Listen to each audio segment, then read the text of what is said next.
안녕하세요. 이과 여자의 진리하라입니다.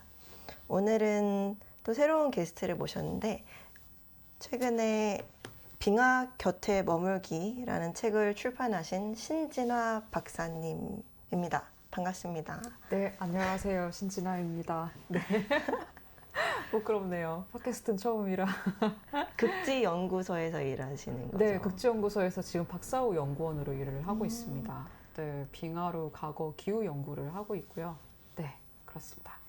좀 네. 더 구체적으로 들어가면 지금 하고 있는 연구는 어떤 연구인가요? 본래 석사나 이제 박사 기간 동안에 제가 했던 연구는 빙하로 과거 이산화탄소 농도 복원을 해서 과거 이산화탄소 농도가 어떤 식으로 변화됐는지를 연구를 했었었고요. 근데 박사 이후로는 이제 그 주제로 연구를 좀 잘 못하고 있고, 지금 이제 극지연구소에서는, 그 그린란드 빙하랑 남극 빙하를 이용을 해서 플루토늄 농도가 어떤 식으로, 그러니까 핵실험이 일어났었을 때 이것들이 극지역까지도 이동이 됐거든요. 그러니까 그러한 농도들이 어떤 식으로 극지역에 기록이 되었는지에 대한 연구를 진행을 하고 있었고, 그리고 지금 하고 있는 거는 그 서남극 빙하에 기록되어 있는 기후 자료들을 복원을 하고 있습니다. 그래서 왜냐하면 서남극이 굉장히 기후변화에 취약한 지역 중 하나이거든요. 그래서 그쪽 지역의 과거 데이터를 복원을 해서 어떤 상태인지를 알아보는 연구들을 하고 있어요. 네. 서남극이 네.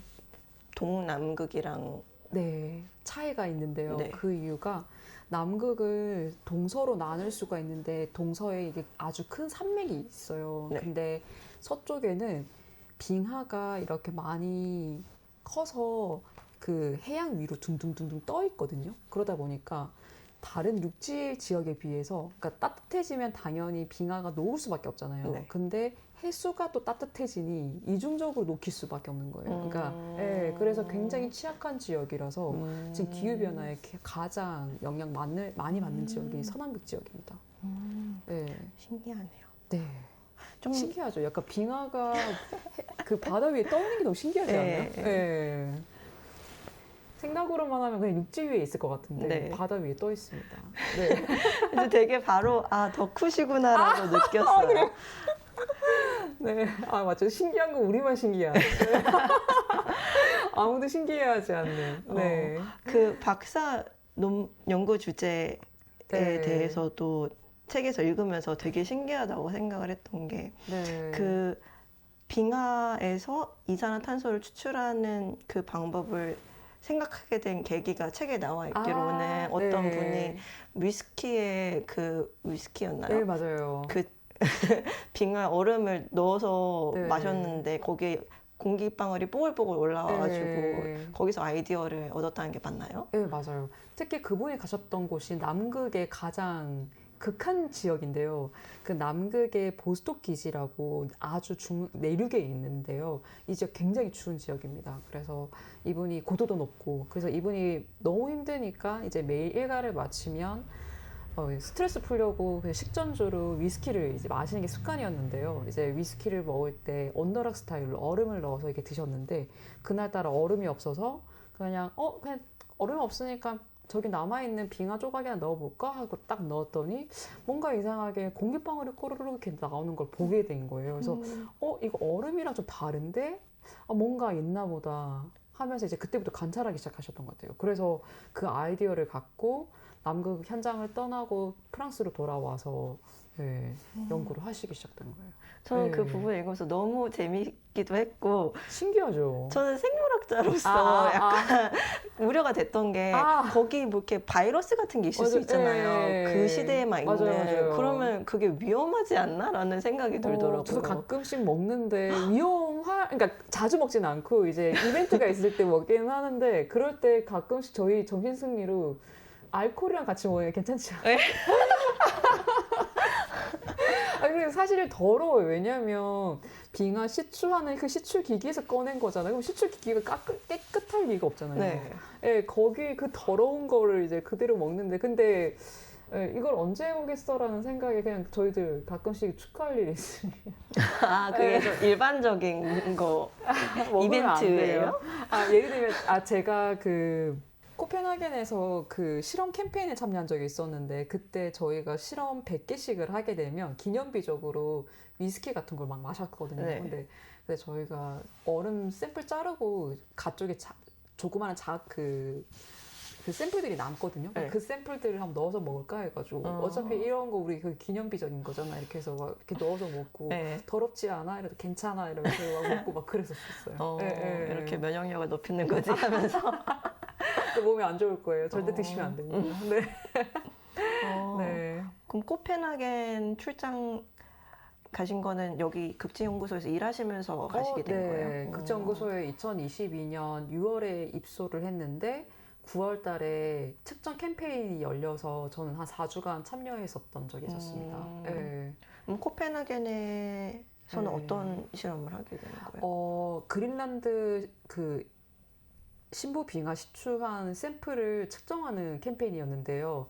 보통은 옛날에는 샘플들을 이렇게 보통 빙하 코어를 아주 긴 빙하 코어를 시추를 하게 되면 길이가 한 2,500m이거든요. 근데 옛날에는 이제 기술이 없으니 이 샘플들을 일일이 다 잘라서, 그러니까 예를 들면 10cm 간격으로 잘라서 이렇게 측정하고 하는데 사실 샘플 측정하는데 시간 되게 많이 걸리고 사실 생각해보세요. 2,500m면 엄청 많이 걸리잖아요. 그러니까 그러한 시간을 좀 줄이기 위해서 연속적으로 측정하는 기기들을 개발을 해서 요즘에 다루고 있는데요. 그래서 그렇게 해서 좀 최대한 빨리 데이터를 얻는 방법을 하고 있는데 문제는 이 측정을 할 때 사람들이 너무 많이 필요해서 캠페인을 이용을 해서 좀 측정하는 경우들이 있습니다. 그래서 그때 메탄 중심으로 대기 중 메탄 농도 측정 중심으로 캠페인이 열렸고 저도 이제 그때 참여하게 돼서 네, 갔다 왔었습니다. 그럼 이미 시추가 되어 있는 코펜하겐에서 보관하고 있는 그거를 근데 캠페인이라는 용어가 또 저는 생소한데 캠페인에는 그럼 일반인도 참가를 한다는 건가요? 석사생 이상부터 전문가들만 모여서 하는 거고요. 보통은 거의 네트워킹이나 그냥 학생들이나 포닥 중심으로 한번 이런 기기들을 한번 배워보자라는 취지로 이렇게 진행이 되고 있어요. 그래서 저도 그 측정 기술은 경험이 없었고 어떤 식으로 이루어지는지 궁금해서 참여했었습니다. 되게 독특한 문화가 있는 것 같아요. 빙하 연구만에. 왜냐하면 빙하 시추하는데도 너무 많은 사람이 필요하고 측정하는데도 너무 많은 사람이 필요하다 보니까 그런 식으로 좀 같이 캠페인을 열어서 이렇게 하는 것들. 예를 들면 제가 책에 쓴 것도 그린란드 신부 빙하 시추 현장을 간 거잖아요. 그 시추하는데도 돈이 너무 많이 들고 너무 많은 사람이 필요하고 심지어 이 하나 시추한 걸로도 많은 연구를 할 수 있거든요. 그래서 그러한 것들을 하기 위해서는 다양한 사람들이 결합이 필요하다 보니 이 프로젝트들을 다 이제 뭐 캠페인 아니면 프로젝트 이런 이름으로 붙여가지고 진행하는 것 같아요. 그것도 되게 신기했어요. 14명의 과학자분들이 같이 가셨는데 그분 우리나라만 그런지 모르겠는데 아무튼 태극마크가 단 옷을 입으셨다고 다른 분들도 그러면 그렇게 국기를 달고 국가대표가 된 듯이 참가를 하시는 건가요? 잘 모르겠어요. 관찰하지는 못했던 것 같고 근데 연구소 마크들은 다 달려는 있었어요. 저희는 연구소 마크랑 태극 마크가 있어가지고 그냥 다 사진 찍을 때 일부러 태극 마크를 들고 중요할 것 같아요. 기록 멋있잖아요.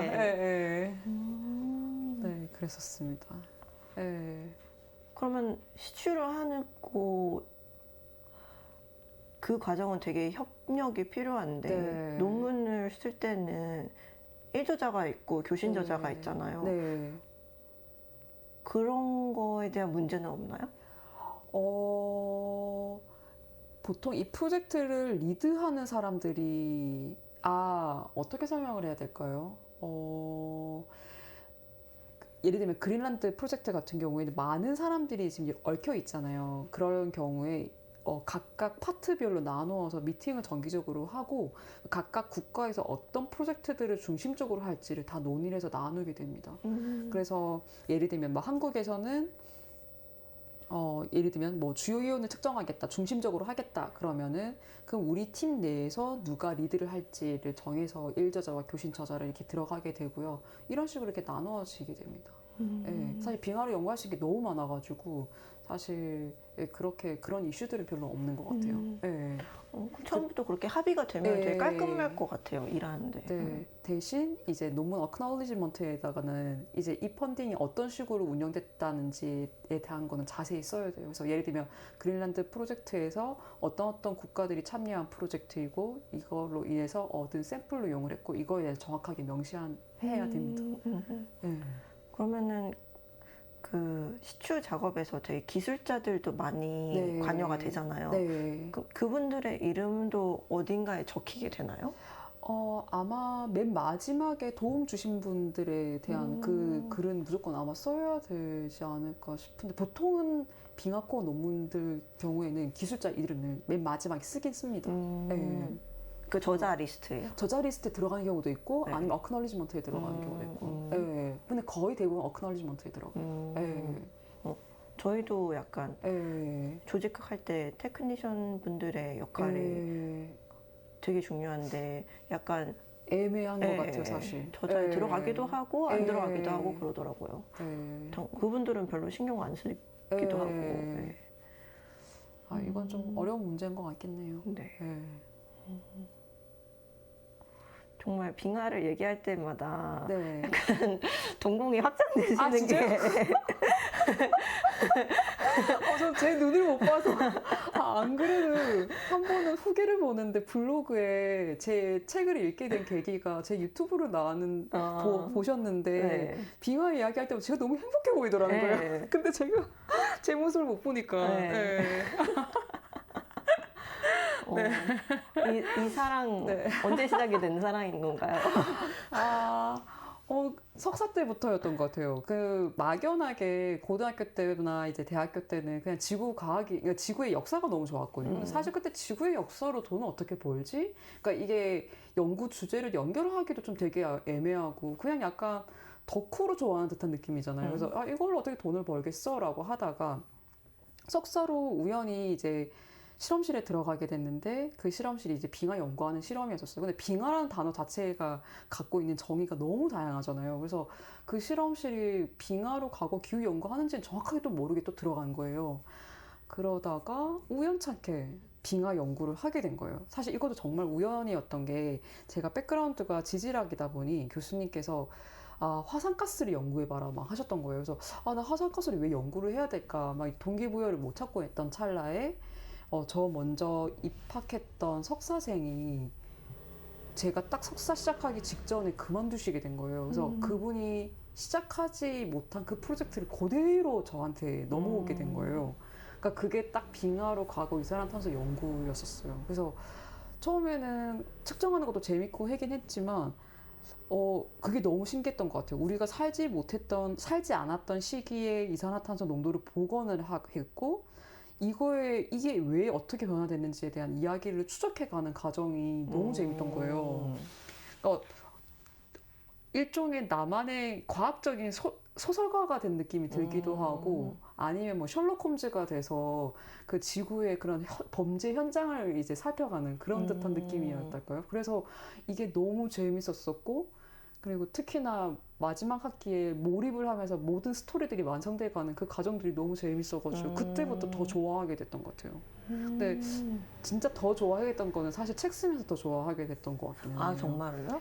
왜냐하면 그 전에는 그냥 연구를 하는 그런 대상으로 썼던 거지 빙하를 잘 모르고 있다가 책을 쓰면은 내가 잘 알아야 쓸 수 있는 거잖아요. 그래서 계속 공부를 하다 보니까 이런 게 있었어? 이런 게 있었어? 그냥 보이는 눈이 점점 커지더라고요.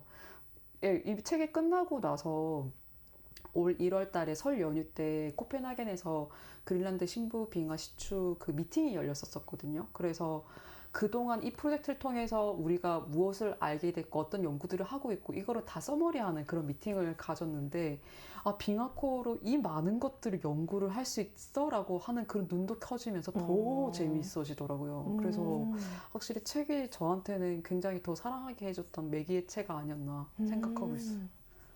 그 빙하코? 네. 코 연구라고 했냐? 네. 거기에 이제 프로젝트를 하나 끝내면 거기에 뭐 퍼블리케이션 리스트 나오잖아요. 네. 거기에 이 책도 들어갈 수 있는 거 아니에요? 그럼? 아, 들어가지는 못할 것 같아요. 아, 그래요? 그게 strictly 학술서만 되는 건가요? 학술서만 됩니다. 아, 정말 아쉽네요. 요즘에 네. 커뮤니케이션이 얼마나 중요한데. 네, 특히나 기후 분야 쪽, 특히 빙하코 쪽은 기후랑 연결되다 보니까 저번에 학회를 갔더니 한 섹션은 젊은 과학자들한테 모든 사람에게 과학 커뮤니케이터가 되기를 권유하더라고요. 우리만 알고 있으면 안 된다 하면서 이렇게 했는데 그래서 예, 또 마침 그 미팅 전에 이 책이 나와가지고 미팅에 가서 미팅 오거나이저한테 선물로 드렸었어요. 예, 예. 또 중간에 그린란드 현장 사진도 있으니까 예. 또 예. 저만 신났던 것 같아요. 받는 사람 별로 안 좋아하고. 아, 그래요? 어느 나라 분이셨어요? 그분은? 독일 분도 계셨고, 아. 예, 그 덴마크 분은 되게 이렇게 고마워하면서도 받으시긴 했는데, 예, 그분 워낙 좋으신 분이라. 네, 그래서, 나만 신났구나, 이러면서.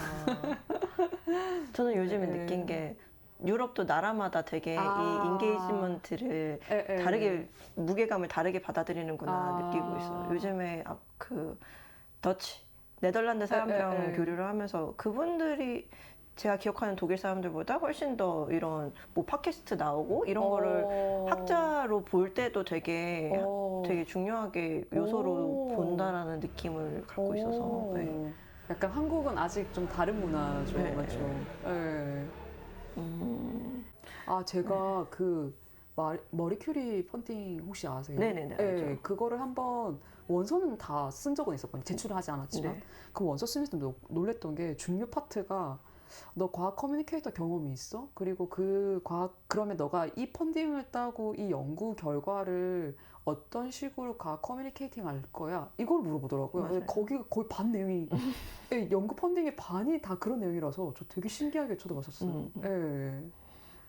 한국에서 볼 수 없었던 그런 내용이 적혀 있어서 근데 그걸 보면서 우리도 이런 흐름으로 가겠구나 이거 준비할 필요가 있다는 생각이 좀 많이 들었었어요. 좀 개인한테 너무 바라는 게 많다라는 생각이 들어요. 맞아요. 연구도 잘해야 되지, 저것도 해야 되지. 한 사람의 일이 아닌데 이건 맞아요. 누가 봐도. 이거 거의 저희한테 맞는 엔터테이너를 요구하는. 맞아요. 저도 작년에 근데 제출은 왜 안 하셨어요? 그 같이 작업한 분이랑 커뮤니케이션 이슈로 이게 완성을 못 하게 돼가지고 그래서 올해 내보자라고 이야기를 하고 있긴 한데 잘 모르겠어요. 하게 될지 아니면 이거를 그냥 한국으로 돌려서 그냥 한국에서 그냥 할까 싶기도 하고 잘 모르겠어요. 그쪽에 그 호스트 분이 좀 바쁘신 게 문제인 거예요? 별로. 막 아기가 좀 어리고 해가지고 그리고 그 막 부임하시고 하셔가지고 지금 정신이 없으신 것 같더라고요. 저는 이제 가게 되는 암스테르담 대학병원 측에서 되게 진지하게 이 준비를 시켜요. 마리큐리 작성을 하고. 사실 작년에도 저는 냈었거든요. 내셨군요. 네, 올해도 다시 내게 될 텐데 거기 대학병원의 그랜트 오피스에 마리큐리 담당자가 있어요. 2명이 있어요. 그 사람들이 올해 지원할 사람들을 아주 인텐시브하게 케어를 해줘요. 거의 풀데이 코스를 2번 해주고 첨삭 또한 2번 해주고 그래서 그 정도의 이제 준비 과정이 필요한 그런 프로포절인 것 같은데 제가 처음에 말씀드리려고 했던 거는 그분들이 말씀하시기로 PI의 그 시니어리티를 중요하게 본다고 하더라고요. 그래서 그룹 리더가 되신 분이면 차라리 거기에 좀 더 대가를 끼얹어가지고 약간 코 슈퍼바이징을 받을 거다. 메인으로는 이 사람이랑 할 거지만 주기적으로 좀 임팩이 높은 사람 이름을 넣어야지 그게 확률이 높아지구나. 그게 점수가 다 매기는 그 체크리스트가 있어가지고 저는 코 슈퍼바이징으로 미국 분이 계셨거든요. 그래서 이 프로젝트가 빙하코어랑 해양태적물을 엮어서 하는 연구, 과거 기후 연구하는 걸로 이렇게 들어가는 거였는데 한쪽은 독일, 한쪽은 미국 팀 해가지고 하는 프로젝트였었어요. 그래서 미국이 6개월, 나머지는 독일 이렇게 있는 식으로 구성이 됐는데 저도 약간 좀 이거는 좀 초기 단계에 그분이 워낙 정신이 좀 바쁘셔고 해가지고 예, 학교에 케어를 좀 잘 못 받는 상태였었어요. 음. 그래서 약간 이게 좀 잘 안 맞아서 못 내게 된 거였었어요. 독일 분이. 예, 예. 그렇군요. 네. 근데 진짜 그게 100점 만점에 커트라인이 95점이라서 진짜 저는 경험상 해본다라는 생각으로 하는 게 맞는 접근인 것 같아요. 근데 제 친구들은 다 첫 번째 시도하면 다 떨어지더라고요. 그래서 다들 그냥 첫 번째는 그냥 내고, 왜냐하면 첫 번째는 그냥 피드백 받는다 생각하고, 두 번째를 그냥 목숨 걸고 이렇게 하는 걸로 하더라고요. 그래서 저는 그게 제일 맞지 않나 싶기도 하고요. 제 친구, 스페인 친구가 최근에 연락했더니 받았다고 하더라고요. 근데 그 친구가 본래 대기 리스트였대요. 근데 누가 취소하는 바람에 자기가 됐다고, 자기 정말 운 좋게 됐다고 하더라고요. 그래서 시도하는 건 굉장히 중요한 것 같아요. 대기리스트 정말 롤러코스터 라이드다. 대기가 있는지도 몰랐어요. 저는 펀딩에. 저도 몰랐어요. 대기에 있었대요. 그래서 시도는 중요한 것 같아요. 저는 이제 모르겠어요. 어떤 마음가짐으로 시도를 하고 도전을 해야 되는 거지. 저도 진짜 모르겠어요. 더 이상 막 몇십 대 1의 경쟁률을 더 이상 하고 싶지 않은데. 맞아요. 그래서 그 과학이 주는 즐거움 있잖아요. 네. 제가 방금 이제 말씀하신 걸 듣고 제가 생각하기로는 그 약간 과거의 이야기를 끌어집어낸다라는 그 낭만적인 그거에 하나 매력을 느끼셨고, 또 하나는 그러니까 스토리 라인을 하나 완성을 시키는 거? 그러니까 과거에 왜 이랬었을까부터 해서 그냥 이야기들을 이렇게 어쩌면 만들어내는 거일 수도 있고, 과학적으로. 거기서 매력을 느끼셨다고 생각을 했는데, 그런 즐거움을 꼭 논문에서만 찾아야 되냐고요? 그러니까 꼭 이제 꼭 빙하 연구로만 그 즐거움을 느낄 수 있는가, 그걸 꼭 업으로만 느낄 수 있는가, 저 요즘 그런 고민을 해요. 근데 저는 이번 책도 나오긴 했지만, 많은 분들은 제가 뭐 글 쓰는 걸 좋아하고 강연하는 거 되게 좋아한다고 생각하지만, 연구가 주는 즐거움을 이거랑 비교를 할 수 없는 것 같아요, 저한테는. 그래서 그거에 대한 갈증이 사실 좀 많은 상태예요. 제가 지금은 사실 지금 실적을 쌓기 위한 논문들 좀 많이 작업을 하지, 진짜 뭐 호기심을 쫓아가면서 이거랑 궁금한 걸 한번 풀어보겠다라는 연구들을 못하고 있다 보니 그런 갈증들, 그거에 주는 즐거움은 너무 커서, 그래서 석사 박사 때 항상 느꼈던 거는 난 내가 되게 재밌는 거 하는데 돈도 받는다 이랬었어요. 월급을 그래서 되게 신났던. 근데 거기 또 프랑스에 살고 되게 좋았었어요. 그럼 석사 박사 때도 사실 자기가 프로젝트를 정한 건 아니고 배정을 받으신 거잖아요. 근데 그게 우연찮게 그 호기심과 잘 맞아 떨어져서 그렇게 되신 건가요? 네, 진짜 지금 생각하면 진짜 운 좋았던 것 같아요. 만약에 그 호기심이 딱 맞지 않았었으면 제가 박사 학위를 땄었을까에 대한 고민이 있어요. 그러니까 그걸 버텨낼 힘이 없는 거잖아요. 제기가 제 힘이 없으면. 그러니까 박사 학위를 받는 거나 뭐 연구라든지 그런 경우에 항상 매번 매 순간 저희가 실패를 경험을 하는데 이거를 이겨내고 버텨야 되는 거잖아요. 근데 그 버티는 힘이 그냥 궁금함, 이걸 알고 싶음, 완성하고 싶음, 뭐 이런 거였던데 연구 주제가 저랑 핏이 안 맞았다? 그러면 저는 그냥 포기했을 수도 있을 것 같아요. 근데 저희 호기심을 딱 건드리는 주제들이었었어요. 확실히 과학자들마다 어디서 희열을 느끼는가가 다른 것 같긴 해요. 저 어떤 친구들 보면은 자기가 손으로 뭔가를 만들어낸다는 것 자체에 희열을 느끼는 친구들도 있더라고요. 좀 더 엔지니어링 백그라운드를 가진 친구들은. 저 같은 경우는 같은 분야 사람들이랑 교류할 때 되게 니시한 주제에 대해서 너도 이거 알아? 하면서 막 그것에 대해서 할 때가 엄청 재밌었고, 또 학부 때 교과서에서 배웠던 그 프레임을 깨는 새로운 연구를 봤을 때 이거는 또 완전 새로운 관점이네. 거기서 약간 확장되는 그 순간들이 되게 즐거웠거든요. 그래서 그것들은 꼭 과학자 과학자로 살아야지만 할 수 있는 건 아닐지도 모르겠다라는 생각이 들고 있어요. 전 반대로 이 호기심을, 그러니까 이 즐거움을 계속 유지하려면 과학자로 살아야 된다라는 것 때문에 힘든 것 같아요. 그러니까 지금 계속 과학자로 살기가 너무 힘든 세상인데 살아나기 쉽지 않은데 나는 이걸 해야 제일 즐거움을 얻으니까. 그래서 뭐 예를 들면 많은 분들이 책 나오고 그럼 계속 과학 커뮤니케이터로 자리 잡고 그걸로 업을 삼으면 안 돼라고 하지만 여기서 주는 즐거움이 사실 좀 별로 그 연구에서 주는 거랑 너무 차이가 나니까 저한테는 사실 좀 괴롭거든요. 예. 근데 제가 또 예.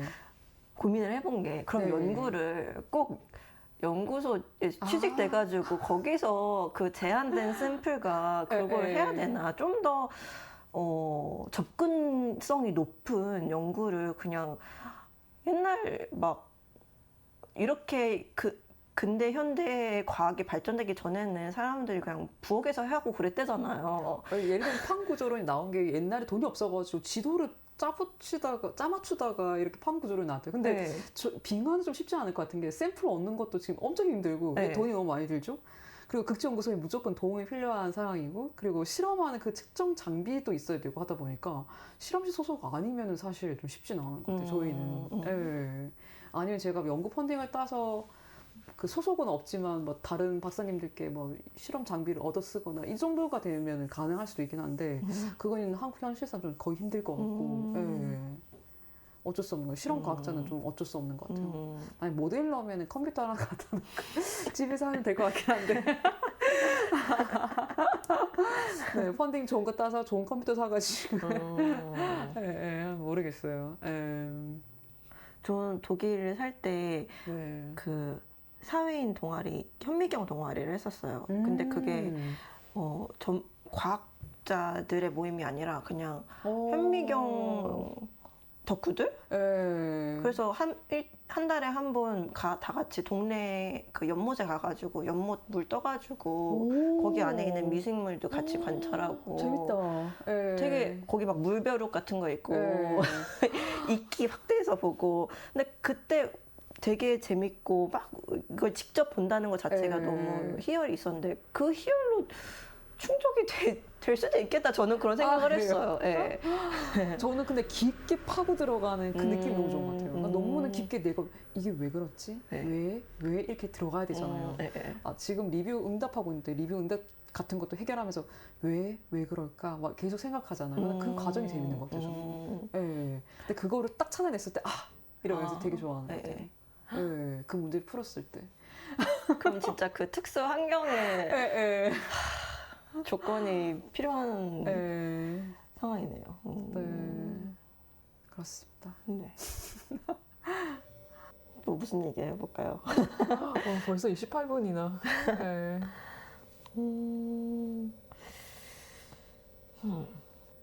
그거 여쭤보고 싶었어요. 뭐 어떤? 호기심에 드라이빙 포스로 하는 연구 말고 좀 실적 쌓는 연구를 하셔야 된다면 그런 실적 쌓는 연구는 어떤 주제인 거예요? 그러니까 제가 지금 실적을 쌓는 이유가 저희가 계약을 1년 단위로 하는데 제 계약 조건이 이제 논문 편수로 보다 보니까 그러면 사실 제가 좋아하는 연구도 하면서 빨리 실적 쌓을 수 있는 걸 할 수밖에 없거든요. 왜냐하면 빙하 연구는 시간이 굉장히 많이 걸려요.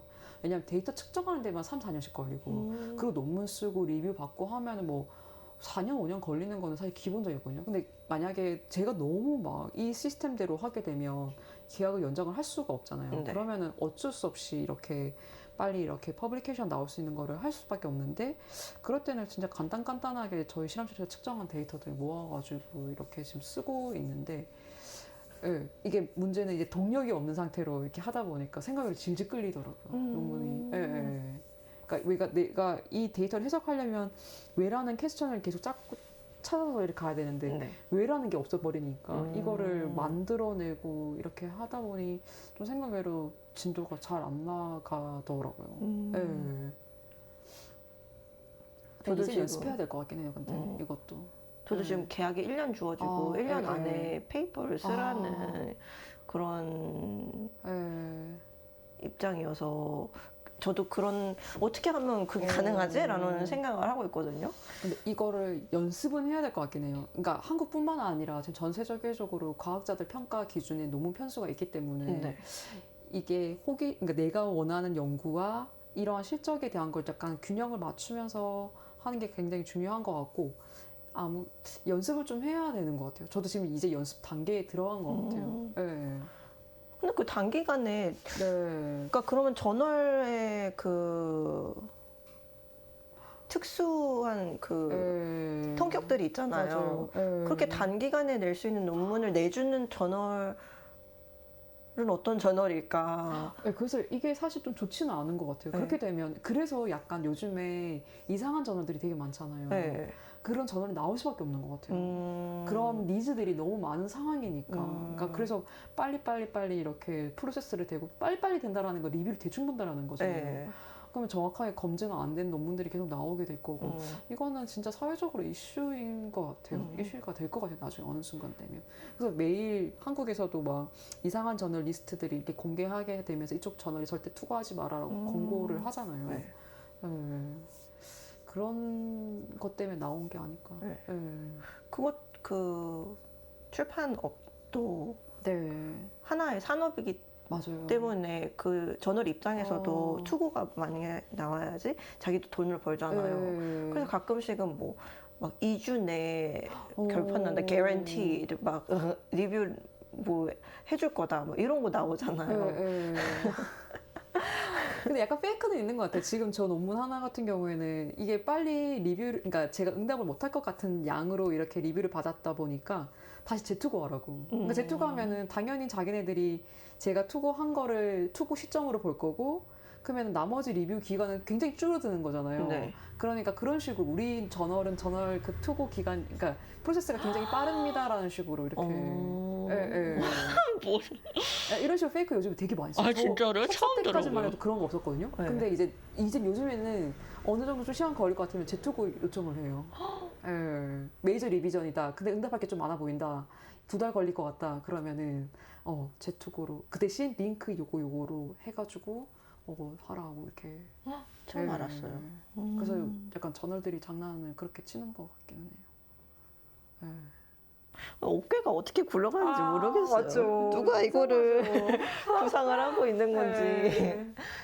그래서 모르겠어요. 근데 또 이해가 되는 게 지금 전 세계적으로 과학자들이 설 수 있는 자리는 굉장히 줄어들고 박사들이 너무 많은 상황이고 전 세계적으로 그러다 보면은 결국은 평가하는 게 당연히 연구 잘하는 사람 플러스 실적 빨리 내줄 수 있는 사람이 필요한 거니까 이런 시스템대로 계속 돌아가는 게 아닐까 싶기도 해요. 지금 뭐 한국뿐만 아니라 전 세계적으로 연구 펀딩이 너무 많이 축소되고 있는 중이라서. 그럼 무슨 생각으로 1년 계약을 주는지 모르겠어요. 맞죠. 1년 안에 뭘 그러니까 얘는 연구 주제를 바꾼 상태면은 연구 적응하는데 1년 걸릴 텐데 그 어떻게 논문을 써요? 아니요. 그래도 저희는 버텨야 합니다. 어떻게든 또 힘을 내서. 슬픕니다. 네, 여기에 너무 저의 자아와 맞아요. 그런 걸 다 위탁하면 너무 힘든 것 같아요. 저도 지금 뭐 예를 들면 책에도 적혀 있지만 캐나다에서 프로젝트가 잘못돼서 실적이 다 사라져 버린, 그러니까 2년 동안 일은 했지만 실적 없는 상태로 나오게 됐는데 이것도 참, 그러니까 다른 사람들은 포닥 기간 동안에 논문이 계속 나오는데 제가 중간에 뚝 끊겨버린 거니까 이게 너무 사람들한테 말을 하기도 일일이 설명하는 것도 이상하고 근데 이거를 참 그게 샘플을 채취했는데 샘플이 원래 원하던 연구를 할 수 있는 상태가 아니었던 게 이유였던 거죠. 그 보통은 빙하코어 시추를 하는 지역이 눈이 녹지 않고 연속적으로 계속 눈이 쌓인 지역이에요. 그래서 저희가 갔던 데가 로키 산맥에 있는 콜롬비아 아이스필드에서 시추를 했었는데 거기가 이제 약간 위도가 너무 고위도는 아니었던 것 같아요. 일단 고산이긴 했고 근데 이제 그쪽에서 연속적으로 빙하가 잘 형성됐을 거라고 생각하고 들어갔는데 이미 그쪽 지역이 너무 날씨가 따뜻해서 빙하가 여름철에 좀 녹았다가 다시 겨울철에 얼었던 거예요. 그래서 보통은 잘 연속적으로 기록이 되면 계절적으로 변화되는 그런 이온들이 있거든요. 그런 거를 보면은 그런 거를 통해서 이게 계속 기록들이 잘 되어 있구나라는 걸 확인할 수가 있는데 이 기록들이 여름철에 한번 다 녹아서 다 이렇게 뒤엉킨 거예요. 그러니까 완전 그냥 미싱돼서 그냥 데이터 내니까 다 일직선으로 나오는 거죠. 예. 그럴 가능성을 염두를 해볼 정도로 그렇게 그러니까 그럴 리가 없다라고 생각을 했던 거죠. 그 갈 때는. 제가 그때 프로젝트에 중간에 투입이 된 상태라 어떤 식으로 기획이 된지 잘 모르겠는데 보통은 사실 주변에 그 실측하는 그런 데이터 측정, 그러니까 그 웨더 스테이션이라고 해야 되나? 하나 그런 측정하는 데가 있거든요. 네. 그러니까 그 데이터를 한번 좀 확인했었으면 좋았을 텐데. 그러니까 매년 동안에 온도가 어떤 식으로 변화됐는지를 좀 체크를 하고 들어갔었으면 좋았을 텐데 그러면 어느 정도 예측할 수 있잖아요. 지금 네. 녹았을지. 근데 그거를 왜 안 했을까에 대한 원망도 사실 좀 있긴 하는 것 같아요. 이 리스크 미티게이션, 위험 관리 이게 진짜 어려운 것 같아요. 저 그 머리큐리 피드백 중에 하나가 그거였어요. 어떤 식으로 피드백이? 레포트가 이렇게 나와요. 무슨 이렇게 섹션이 3개가 있는데 섹션별로 이렇게 점수가 나오고 잘못됐었을 경우에 어떤 식으로 뭐 이런 거예요? 그러니까 그 프로포절 구성이 3부분으로 나눠져 있거든요. 그 연구 주제의 노벨티, 얼마나 대단한 장비로 얼마나 대단한 연구 주제를 할 것인지. 그리고 두 번째는 소셜 임팩트, 얼마나 이게 사회에 환원이 되는 가치 있는 건지. 마지막이 임플리멘테이션, 그리고 실질적으로 어떻게 엑시큐트 할 건지. 근데 거기서 엑시큐트 하는 데에서 점수가 많이 깎였는데 거기서 이제 너가 샘플이 지금 숫자가 적은데 이것에 대해서 어떻게 어드레스를 할 것인가 그런 리스크 팩터에 대해서 잘 언급하지 않았다? 이게 하나의 피드백이었어요. 거기에 이제 스트렝스랑 위크니스랑 이렇게 나눠서 다 써줘요. 그렇군요. 근데 연구원이 되면 연구만 하게 되나요? 제 생각에는 부서와 기관에 따라 좀 많이 달라질 것 같아요.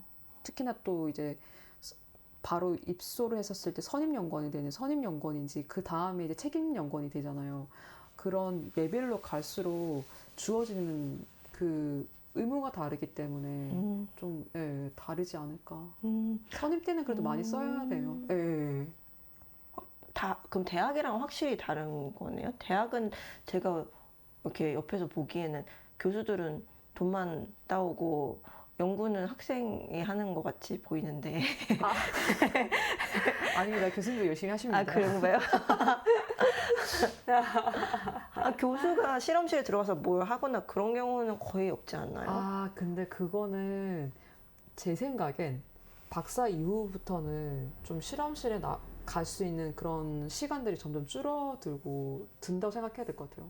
왜냐면 실험도 내가 다 하고 논문까지 쓰고 연구 프로젝트 기획도 하고 다 그러니까 물리적으로 거의 불가능하잖아요.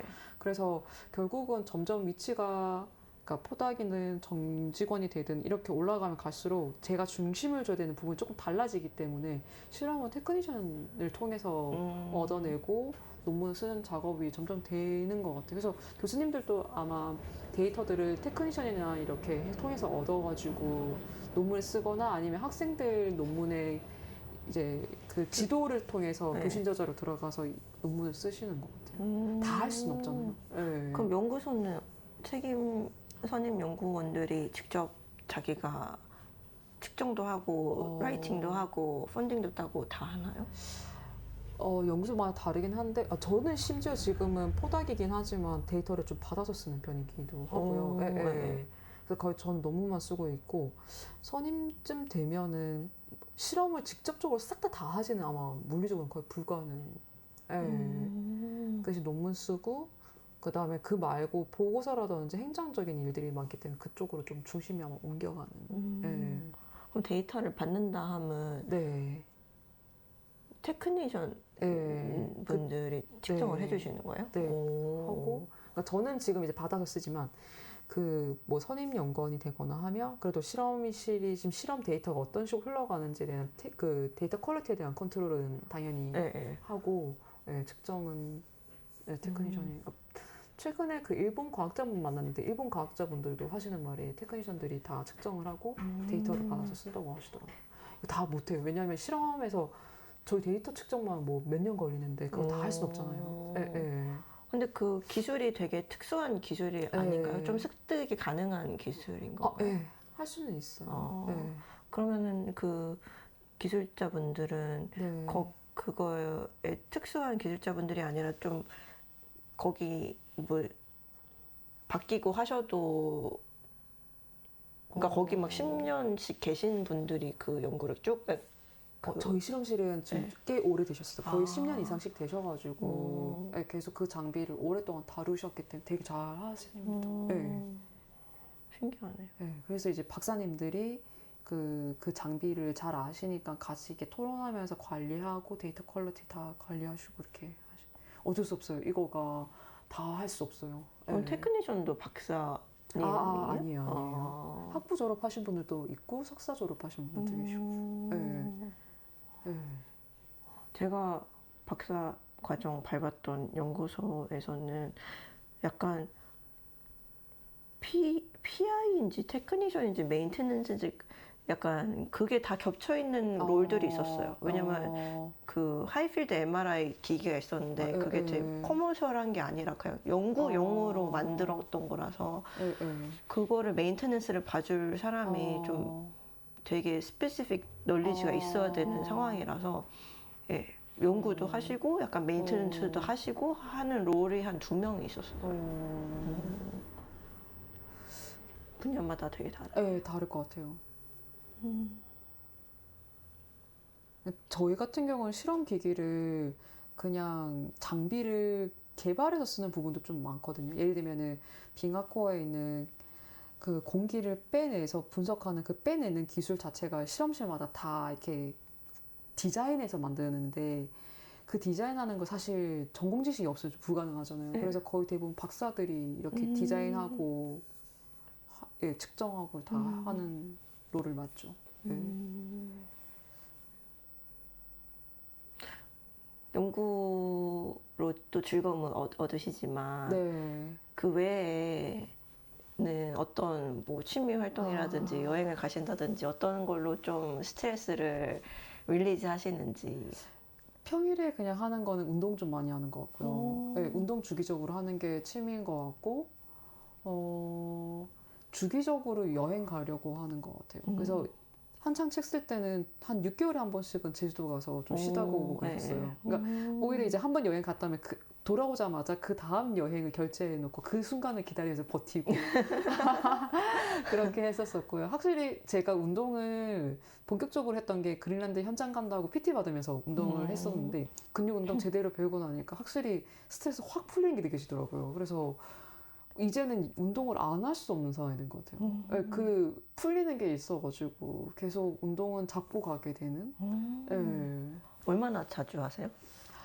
바쁘면은 일주일에 한 2번 하고 아니면은 진짜 한 일주일에 5번 이렇게 하는 것 같아요. 요즘 좀 너무 바빠서 한 2번 이렇게 하는 것 같아요. 그럼 이렇게 무게를 드시고 하는 거예요? 근데 PT를 요즘에 안 받다 보니까 무게를 너무 높이지는 못하겠더라고요. 무서워가지고. PT 할 때는 제가 떨어뜨리면 선생님이 잡고 있으니까. 안 다치는 게 제일 중요하죠. 그래서 이게 초기 비용은 좀 비싸잖아요. PT 받는 게. 근데 딱 제대로 배우니까 그 다음부터는 계속 운동이 습관이 되니까 되게 좋은 것 같아요. 근데 스트레스가 운동을 하는 중에 풀리는 거예요? 운동이 끝나면 풀리는 거예요? 둘 다 한 거 같아요. 진짜요? 근데 뭔가 확실히 내가 확실히 확 달라진다는 느낌이 들던데요. 그래서 운동을 계속 잡고 가게 되는. 확실히 기분 너무 좋아하지. 그러니까 약간 좀 편안하게 좋은. 다 도파민적인 건 아니고 당연히. 그래서 좋아요. 저도 근력 운동을 해보려고 찔끔찔끔 하고 있는데 좀 더 동기부여가 되네요. 스트레스도 풀린다고 하니. 특히 저희는 한 번 만약에 앉으면 계속 몇 시간씩 앉아있는 경우도 많잖아요. 네. 그러면은 가끔씩 그 심장 펌핑을 강제적으로 좀 시켜줘야 되는 것 같아요. 근데 그게 확실히 운동에 도움 많이 되는 것 같아요. 네. 그 여행은 최근에는 제주도를 여러 번 가셨고. 제주도도 갔고, 사실 지난주에 경주에 마라톤 하러 갔었어요. 근데 사실 이거 엄청 그거 한 건 아니고 10km만 뛰고 왔었었는데요. 근데 사실 10km 마라톤 가면서 겸사겸사 여행 겸 이렇게 간 거였어요. 딱 그 마라톤이 벚꽃 마라톤이라 가지고 그 벚꽃 시즌에 그 벚꽃 라인을 뛰는 마라톤이었거든요. 그래서 벚꽃 구경할 겸 이렇게 놀러 간 거였었어요, 사실. 네. 놀러 갔다 왔었어요. 그럼 이렇게 주말 삼아서 가시는 거예요? 네, 금토일 이렇게 해가지고 2박 3일 정도 갔다 왔었어요. 네. 또 다음은 어딜 계획이 되었나요? 또 놀러 가긴 하는데 5월 초에는 지리산에 놀러 가요. 네, 저 아는 분이 지리산에서 옛날에 게스트하우스를 운영하셨는데 지금은 조금 형태가 좀 바뀌게 됐는데 옛날에 운영하셨던 거는 진짜 오래된 집으로 아궁이 때는 그런 형태의 집에서 게스트하우스 하셨는데 지금 좀 많이 개조해가지고 좀 좋은 그냥 좀 뭐라고 해야 되지? 펜션이라고 해야 되나? 펜션이라고 어떻게 말해야 되나? 민박집이라고 해야 되나? 그런 데가 있는데 거기서 진짜 고립돼서 한 3박 4일 지내다가 오려고요. 거기 약간 교통편이 되게 약간 고립되어 있는 공간이라고 가지고 산속에 파묻혀 있다고 오려고요. 네. 한국에서 놀러 가고 싶은 걸 조사를 하기 전에 꼭 여쭤봐야겠어요. 박사님 요즘에 어디 가세요? 제가 지리산 다녀오고 후기 꼭 알려드릴게요. 네네. 너무 좋네요. 네. 이렇게 챙겨서 쉼을 가져야지 삶이 좀 살만한 것 같아요. 특히 요즘 좀 더 챙기게 되는 게 책 나오고 나서 인터뷰도 되게 많고 뭐 출연하는 것과 뭐 그 이제 북토크도 있고 막 이러다 보니까 이게 더 바빠지는 거예요. 그러니까 연구하는 것뿐만 아니라 플러스 일들이 너무 많아져 버려서 이게 진짜 최근 책 나오고 나서는 진짜 저만의 시간을 가져본 적이 없어요. 네, 그래서 오히려 이런 시간들을 강제적으로 만들면서 좀 시간을 보내는 것 같아요. 안 그러면 제가 없어질 것 같은 수준이 지금 돼버려가지고. 그럼 일정 조정은 잘 해주시나요? 그쪽에서? 네, 좀 해주긴 해주셨는데 또 사실 좀 제가 거절해도 되잖아요. 근데 워낙 처음 책 쓴 건데 책을 무명 저자이니까 책 팔아야 된다라는 그 압박감 아닌 압박감에 연락 오면 다 네 알겠습니다 이렇게 나가다 보니 쳐내지 못하고 그랑아리 듣고 있나요? 이렇게 열심히 팔고 계십니다. 근데 안 나갈 수 없는 게 딱 나가고 나면 판매량이 확 올라가요. 그래서 책을 팔기 위해서 네, 그런 효과가 확실히 있어요. 나중에 책 나오게 되면. 그래서 그랬는지 모르겠는데 출판사에서 미팅을 할 때 그래서 저한테 자꾸 그래서 한국에 들어오신 거예요? 이거를 꼭 물어보더라고요. 근데 그게 중요한 것 같아요. 왜냐하면 저한테 제일 먼저 컨택 왔던 분이 그거였었어요. 딱 한국 온다라는 걸 알고 컨택하셨었어요. 그게 중요한 것 같아요. 왜냐하면 저자가 그래도 이 책에 대해서 활동을 해야 그 판매 그게 약간 좀 연결되지 않아요. 왜냐하면 요즘에 책을 판매가 너무 쉽지가 않아서 책이 나오면 처음 나오고 거의 70%는 첨부를 못 판다고 하더라고요. 그래서 아마 그런 이야기들을 물어보시지 않으셨을까 싶어요. 그래서 저는 그게 왜 중요하지? 책을 쓰는데.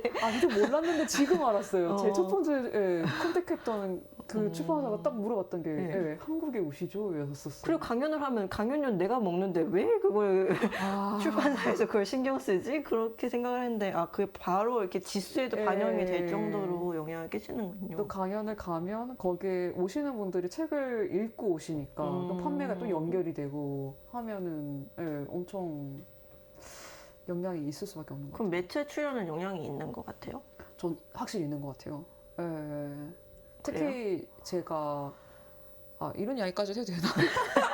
3월 달에 그 탁현민의 더 뷰티풀에 나가서 이제 과학 이야기하는 코너에 가서 책 소개 겸 이렇게 갔었거든요. 그랬더니 판매 지수가 확 올라섰어요. 네, 그래서 그 생각외로 인터뷰랑 강연 뭐 이런 거 다 엄청난 효과 있어요. 그렇군요. 네.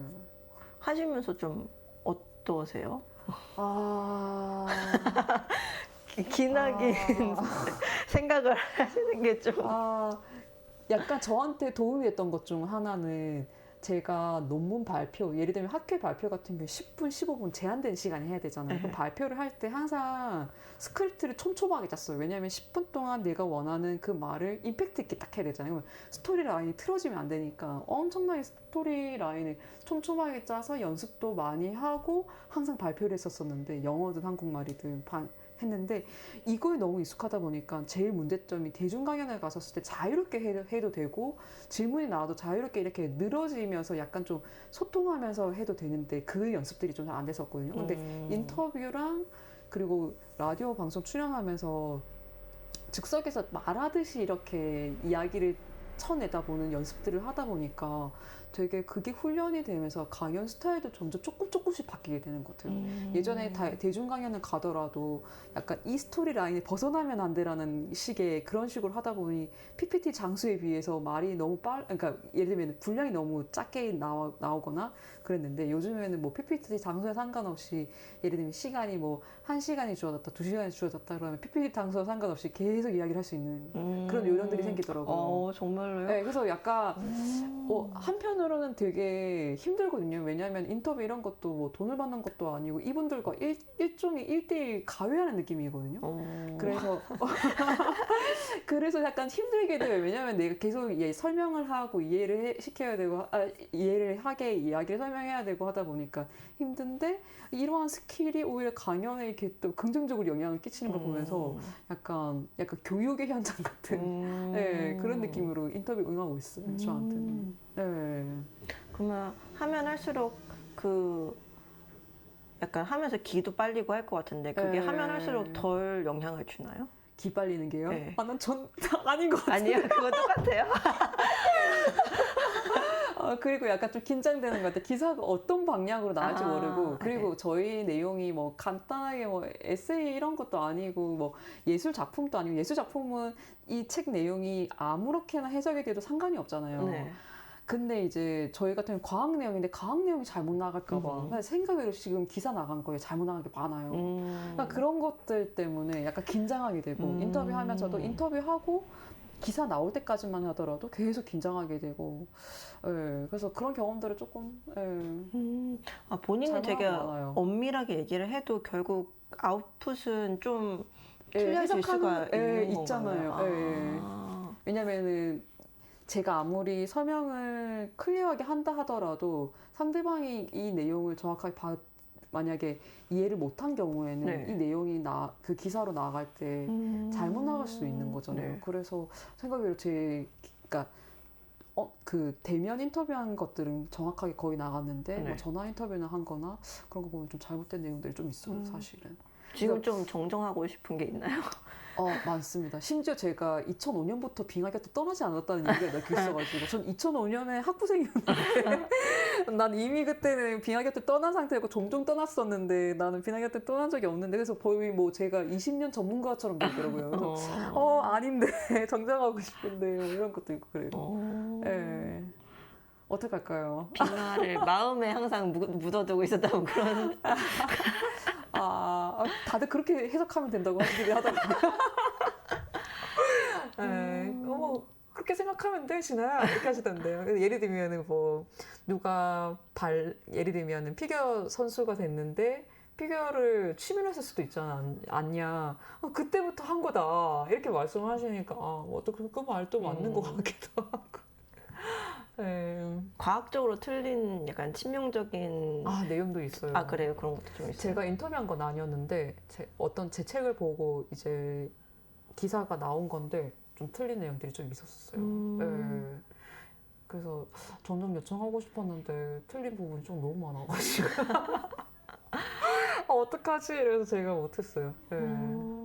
그래도 보통 대면 인터뷰한 거는 한 것들은 정말 잘 써주셔가지고 네, 너무 감사하더라고요. 네. 그러면 그 결론은 항상 그러니까 우리는 뭐 환경을 보호해야 합니다. 뭐 이런 식으로 좀 교훈적인 내용으로 보통은 마무리가 되게 되나요? 그런 매체물들은?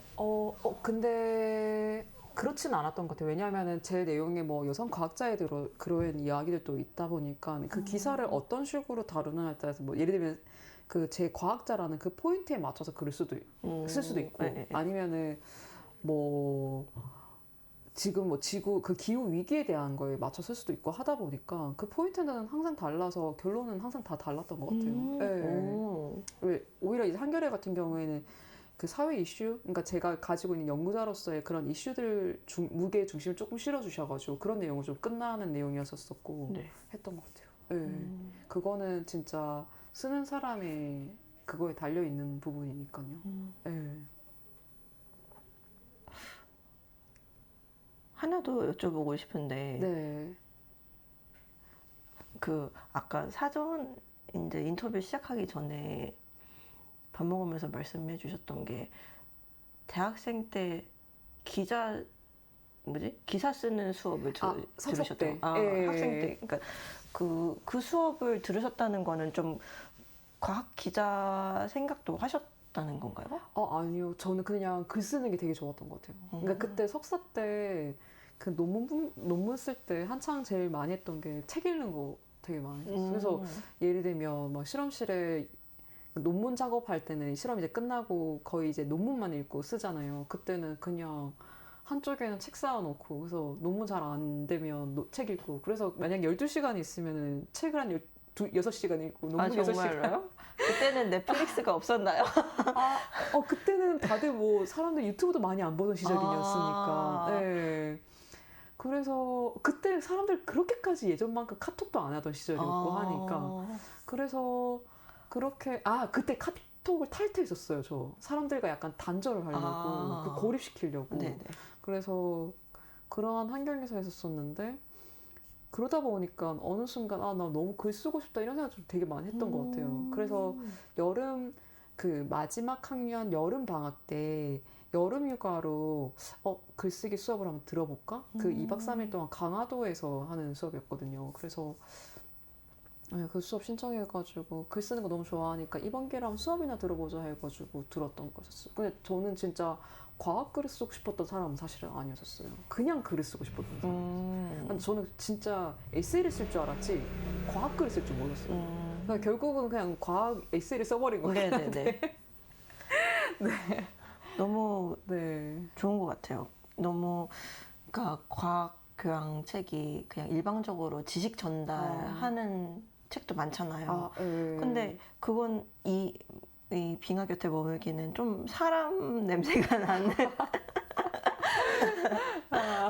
과학 사람이 하는 거지 이런 걸 사람들한테 계속 리마인드 시켜주는 게 좋은 것 같아요.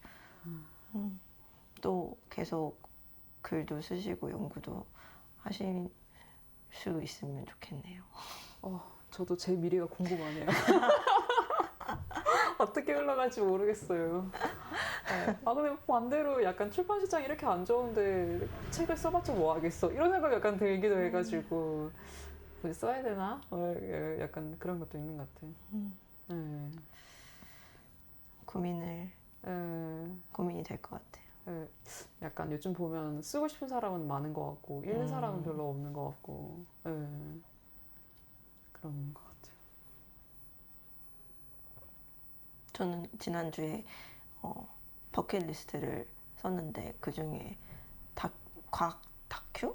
영상 작업? 그런 걸 언젠가 해보고 싶다 그렇게 썼어요. 근데 저도 그 옛날에는 뭐 텍스트 형식으로 지식 전달을 할 수 있는 것만 상상을 했던 것 같은데 요즘은 그냥 그러니까 일단 콘텐츠를 만들고 싶다는 거잖아요. 그게 꼭 텍스트일 필요는 없겠다. 뭐 영상으로도 되지 않을까라는 생각을 하고 있어요. 근데 절대 혼자서 할 수는 없을 것 같고 이렇게 영상은 더 팀이 필요한 일인 것 같아요.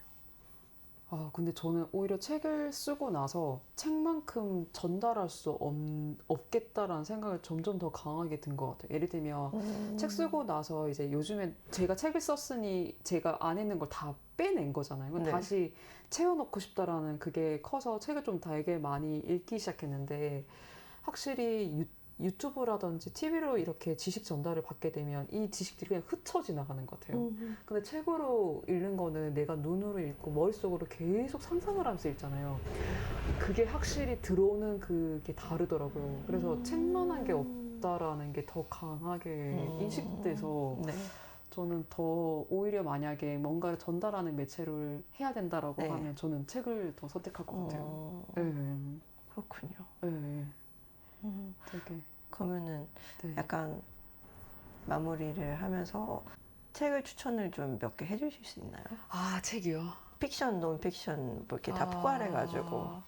논픽션은 제가 올해 딱 이 책을 읽으면서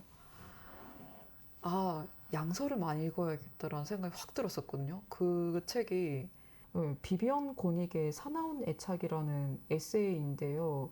이분이 이제 어렸을 때 엄마와의 관계를 이제 쭉 해서 생애적으로 이렇게 풀어내는데 이 책이 진짜 일종의 그러니까 롱테이크 영화를 보는 듯한 자기 하나의 인생을 쫙 훑어가는데 처음에는 사실 이 책을 읽다가 덮어버렸거든요. 왜냐하면 빈민가에서 살아가는 그 모습들이 너무 막 저한테는 회피하고 싶은 그런 모습들인 거예요. 네네. 그래서 처음에는 이 책을 시작하고 덮고 한참 동안 못 읽다가 최근에 다시 이렇게 열면서 읽기 시작했는데 이 전체적인 글의 구성이 이거는 진짜 따라갈 수 없는 수준의 에세이다라는 생각이 좀 들었었고 그래서 사나운 애착 이 책 참 괜찮았었던 것 같고 이거 진짜 오래된 책인데 최근에 제가 책일 나오면서 좋았던 것 중 하나가 성독을 할 수 있었던 게 좋았거든요. 그게 제가 좋아했던 작가가 우석훈 박사님이라고 옛날에 한창 팟캐스트 유명했었을 때 그 나는 꼽살이다의 하나의 그 유튜브에 팟캐스트의 패널이셨었거든요. 근데 그분이 굉장히 그때 이전부터 계속 책을 많이 쓰셨는데 지금까지 계속 꾸준히 많이 쓰시는데 그분의 유명한 하나의 책이 88만 년 세대이거든요. 근데 네. 책이 나오면서 어떻게 하다가 이분께 팬이라서 제 책을 드리게 됐고 네. 기회가 돼서 드렸고 그분이 또 책 간단하게 서평도 써주셨었거든요. 그래가지고 인연을 맺게 됐는데 그러면서 2008년도에 나왔던 88만 세대를 다시 읽게 됐는데 보니까 딱 그때 그 88만 년 세대가 제 세대였던 거예요. 근데 그때 펼쳐질 수 있는 그 세대의 구조적인 문제를 쫙 적었는데 옛날에 분명히 좋은 책들을 많이 읽고 좋은 사회과학 책을 되게 많이 읽고 했었었고 분명히 그때 그러니까 그 세상을 바라보는 창이 넓어진다는 느낌이 들었는데 이 책을 읽는 순간 나 이렇게 내 창을 넓힐 수 있는 기회들을 왜 그동안 많이 못 가졌나 나 책을 왜 많이 이렇게 더 많이 읽지 못했나 이런 생각을 좀 많이 들게 해줬던 책이었거든요. 그래서 오래된 책이고 그러니까 어떻게 보면은 지금 사회를 바라보는 틀에 조금 약간 엇나갈 수도 있지만 88만 원 세대 이 책은 되게 좋아서 추천해주고 싶어요. 집에 있는 것 같아요. 부모님 집에. 이 책 너무 유명해가지고 찾아봐야겠어요. 근데 되게 슬펐어요. 이 책을 내가 그때 당시에 잘 소화하고 읽었다라면 지금 같은 선택을 하지 않았을 텐데 이런 것들 있잖아요. 지금과 같은 구조가 펼쳐질 거라는 게 이 책에 다 적혀 있었던 거예요. 그래서 그 소위 말하는 X세대와 지금 우리와의 그 세대에서 갖게 되는 그 직업적인 그런 갈등이 이미 이 책에 다 적혀 있더라고요. 그래서 그 X세대는 그래도 원하는 직장을 갈 수 있는데 지금 그 나머지 세대들은 비정규직으로 넘어갈 수밖에 없는 그 구조적인 이유를 쫙 설명하는데 이 책을 내가 미리 그때 당시에 잘 이해를 했었더라면 과학을 선택하지 않았을 텐데. 네, 하여튼 그런 생각도 우스갯소리로 하는 이야기고 하여튼 그런 되게 사회 구조를 잘 설명하는 책이었었어요. 재밌었어요. 되게 성격이 다른 두 책이네요. 네. 사나운 애착과 88만 원 세대. 근데 사나운 애착도 이분이 그 페미니스트라서 페미니스트적으로 사회를 바라보는 시선들도 굉장히 많이 들어가 있어요. 이게 절대로 개인의 이야기로 그치는 책은 아니에요. 네. 한번 그래서, 네. 찾아봐야겠어요. 처음에 쭉 읽다가 맨 마지막 페이지 쪽을 보면서 엄마와 딱 대화 나누는 걸 보는데 맞으면 약간 좀 소름 끼쳤었어요. 그래서 네, 한번 꼭 읽어보시기를. 네. 네. 추천 감사합니다. 독서 많이 하시고 다시 채우셔서 또 새로운 아웃풋으로 만나 뵐 수 있기를 바래요. 네, 감사합니다. 혹시 마지막으로 하고 싶은 말씀 있을까요?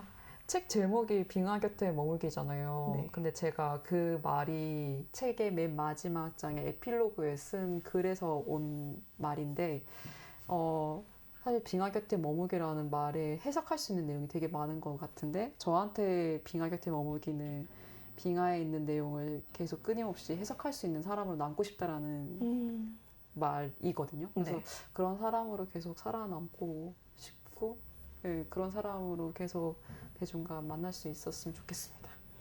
네. 간절함이 네. 전해집니다. 네.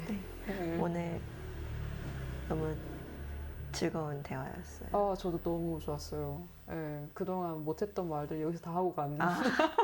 다행이네요. 전혀 진부하지 않은 그런 내용이었다니. 저한테는 진부하지 않아서 너무 좋았어요. 네. 네. 저희 2년 길게 가져갔으면 좋겠어요. 네, 가끔씩. 네. 그레노블 가서 사진 찍어서 보낼게요. 너무 좋아요. 그르노블은 약간, 이제는 약간 좀 슬픈 공간이 돼버린 것 같아요, 저한테는. 이게 살고 싶지만 살 수 없는 공간이기도 하고, 일종의 저한테는 인생의 두 번째 고향 같은 느낌이 있으니까, 좋은 추억도 되게 많았고, 좋은 사람들도 너무 많았던 공간이라. 네. 아니면은 시간 되시면 저희 연구소에 한번. 하면 지도 교수님 계시는 분, 두 번째, 세 번째 교수님들은 계시니까 한번 컨택해서. 저는 너무 구경해보고 싶죠. 할 수만 있으면. 네. 만약에 관심 있으시면. 네네. 좋아요. 네, 친구들도 있으니까. 네. 네. 그럼 오늘 수고하셨어요. 네, 감사합니다. 네. 감사합니다. 감사합니다.